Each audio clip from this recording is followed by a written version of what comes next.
Good morning बच्चों, मैं Mohammad Zahid MIPPS के ऑनलाइन क्लास में आपका स्वागत है। स्टूडेंट, जैसे कि आप जानते हैं कि संक्रमण काल में विद्यालय आना संभव नहीं है।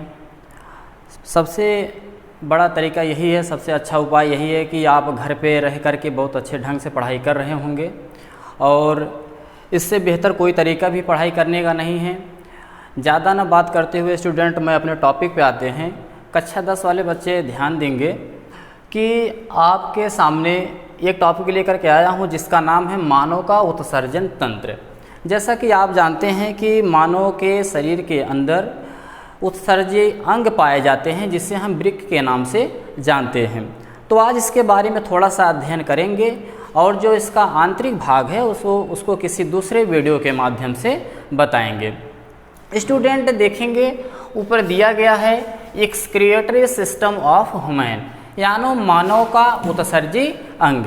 यहाँ पे देखेंगे मानव का जो उत्सर्जी अंग होता है उसे हम किडनी के नाम से जानते हैं। इसके अलावा जैसे त्वचा भी होता है और लीवर भी होता है, तो वो अलग चीज़ें हैं, लेकिन हमको अध्ययन करना है सिर्फ क्लास 10th में किडनी के बारे में। तो किडनी का आप स्ट्रक्चर देख सकते हैं। जो किडनी की स्ट्रक्चर होती है, अगर शेप की बात की जाए, इसके आकार की बात की जाए, तो ये सेम के बीज के आकार की होती है। यानी मानव का जो उत्सर्जी अंग होता है किडनी, इसका आकार जो होता है सेम के बीज के आकार का होता है।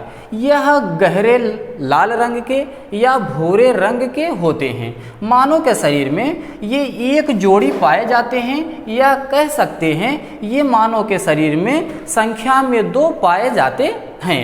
अगर इसके भार की बात करें तो एक नर में इसका भार लगभग 150 से 170 ग्राम होता है, और अगर फीमेल बॉडी में बात किया जाए तो लगभग 140 से 160 ग्राम इसका भार होता है। इसकी जो लंबाई होती है, आप देख सकते हैं कि इसकी जो लंबाई होती है ऊपर से नीचे की ओर, तो 10 से 12 सेंटीमीटर होती है, और जो चौड़ाई इसकी होती है लगभग 5 से 7.5 सेंटीमीटर इसकी चौड़ाई होती है। अगर इसको मोटाई देखी जाए, यानी कि अंदर की तरफ मोटाई इसका देखा जाए, तो इसकी मोटाई लगभग 3 से 4 सेमी होती है। स्टूडेंट्स, जो ये किडनी होता है मानव के शरीर में कशेरुक दंड के दोनों ओर एक दूसरे से पेरिटोनियम लेयर से बंधा होता है, जिसे हम किडनी वृंत कहते हैं या फिर वृक्क वृंत के नाम से जानते हैं। स्टूडेंट, आप देख सकते हैं इसके निम्नलिखित भाग होते हैं। ऊपर की ओर थोड़ा से खुरदुरा भाग होता है जिसे हम अधिवृक्क ग्रंथि के नाम से जानते हैं, जहां से एड्रीनल, जिसे हम इंग्लिश में एड्रीनल ग्लैंड कहते हैं, यहां से हार्मोन्स का स्राव होता है। अगर यहां से देखा जाए, दूसरे साइड देखेंगे, इस पूरे भाग को वृक्क, इधर पूरे भाग को वृक्क, इसे हम दाएं वृक्क कहेंगे, इसे हम बाएं वृक्क कहेंगे। वृक्क के अंदर धमनी पाया जाता है जिसे हम वृक्क धमनी के नाम से जानते हैं। जहां से वृक्क कशेरुक दंड से जुड़ा होता है उसे हम वृक्क नाभि कहते हैं या वृक्क वृंत के नाम से जानते हैं। और नीचे की ओर एक सिरा पाई जाती है जिसे हम वृक्क सिरा के नाम से जानते हैं। और यहाँ से, यानी कि प्रत्येक वृक्क के दोनों ओर से एक नली निकली होती है जो मूत्राशय में जा कर के खुलती है। इस नली के द्वारा जो फिल्टर हुआ मूत्र होता है, खराब पदार्थ होता है, उसके साथ मूत्राशय में चला आता है।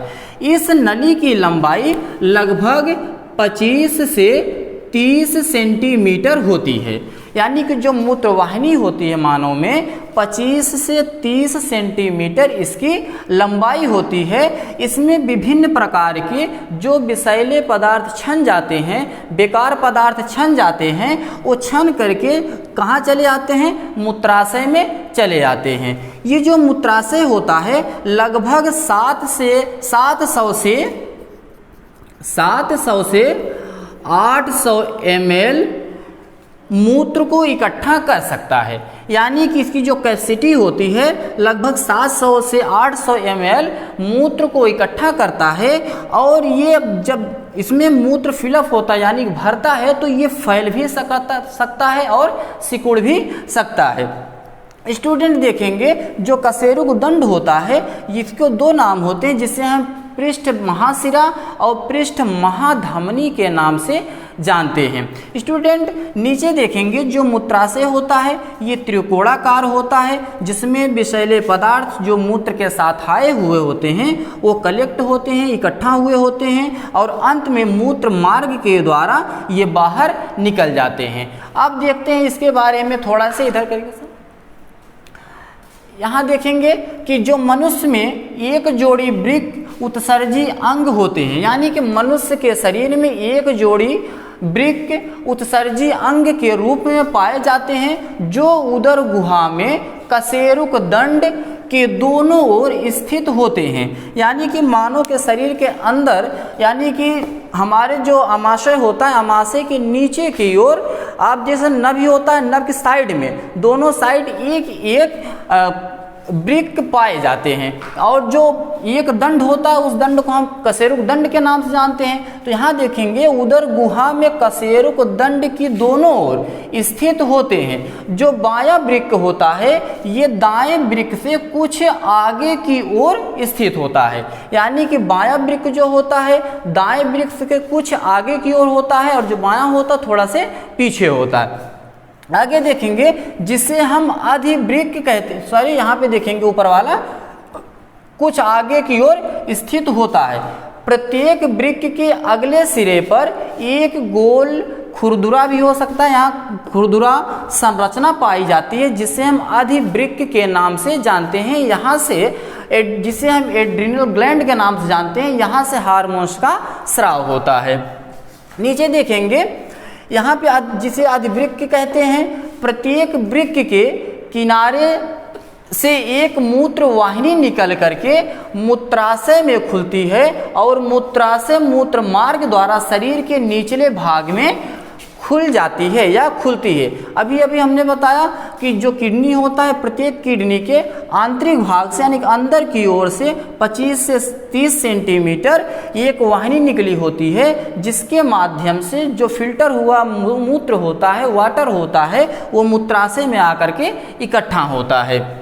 नीचे देखेंगे यदि वृक्क की अनुदैर्ध्य काट करके देखा जाए, यानी कि जो वृक्क होता है अगर वृक्क को ऐसे काटा जाए यानी कि अनुदैर्ध्य काटते हैं तो उसमें निम्नलिखित अंग दिखाई देते हैं या निम्नलिखित भाग वृक्क के दिखाई देते हैं। जैसे यहाँ देख सकते हैं, जिसमें जाए तो इसके निम्न भाग दिखाई देंगे, जैसे पिरामिड हो गया, मिड्यूला हो गया, कार्टेक्स हो गया, पेल्विस हो गया आदि ऐसे भाग होते हैं जो एक साथ मिल करके मूत्र को फिल्टर करने में, रुधिर को फिल्टर करने में सहायता करते हैं।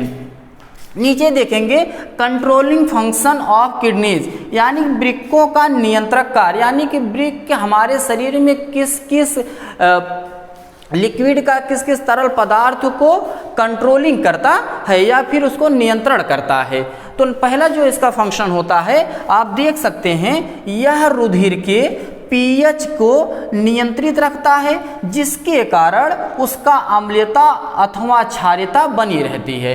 यानी कि रुधिर हमारे शरीर में पाए जाने वाले जो लिक्विड होते हैं, चाहे वो मूत्र हो चाहे वो रुधिर के रूप में हो, उनकी जो अम्लता होती है, क्षारीयता होती है, उसको एक समान बनाए रखने में सहायता करती है। दूसरा फंक्शन जो होता है, यह ऊतक द्रव्य में उपस्थित पोषक पदार्थों को बाहर निकालता है ताकि उनका संतुलन बना रहे। यानी कि हमारे कोशिका के अंदर जो अनावश्यक पदार्थ होते हैं, बेकार पदार्थ होते हैं, खराब पदार्थ होते हैं, जैसे यूरिया हो गया, यूरिक अम्ल हो गया, अमीनो एसिड हो गया, बहुत सारे ऐसे पदार्थ होते हैं जो बेकार हमारे कोशिकाओं के मध्य उपस्थित होते हैं, तो रुधिर के साथ वो बाहर निकालने में क्या करता है, मदद करता है। तीसरा फंक्शन इसका यह होता है, यह रुधिर में उपस्थित अनावश्यक व विषैले पदार्थ को छान कर बाहर निकालता है। यानी कि सबसे पहले ये कोशिकाओं से रुधिर के माध्यम से अनावश्यक पदार्थ को लेकर के किडनी में जाता है, वहाँ पर फिल्टर कर देता है, जो बेकार पदार्थ होते हैं उसको बाहर निकाल देता है और जो लाभदायक पदार्थ होते हैं उनको कोशिकाओं तक पहुँचा देता है रुधिर वाहिनियों के माध्यम से या फिर रुधिर के माध्यम से। नेक्स्ट इसका फंक्शन देखेंगे, ये निस्यंद से पुनः जल, ग्लूकोज व अन्य लवणों को अवशोषण करते हैं, यानी कि जो फिल्टर हुआ अनावश्यक पदार्थ होता है यदि उसमें कुछ भाग बच जाते हैं पुनः उसको रुधिर क्या करता है, किडनी के पास लेके जाता है, उसको क्या कर देता है, परानिस्यंदन कर देता है, यानी कि पूरा उसको फिल्टर करने में सहायता करता है। और करता क्या है उसमें, जैसे वाटर का फिल्ट्रेशन करता है, वाटर को फिर साफ करता है, शुद्ध करता है, ग्लूकोज की मात्रा को शुद्ध करता है, अन्य लवण जैसे अन्य लवण के अंतर्गत सोडियम हो गया और फास्फेट हो गया, सल्फेट हो गया, अन्य प्रकार के जितने भी लवण होते हैं उनको किडनी में ले जा करके उसको फिल्टर करने में मदद करता है।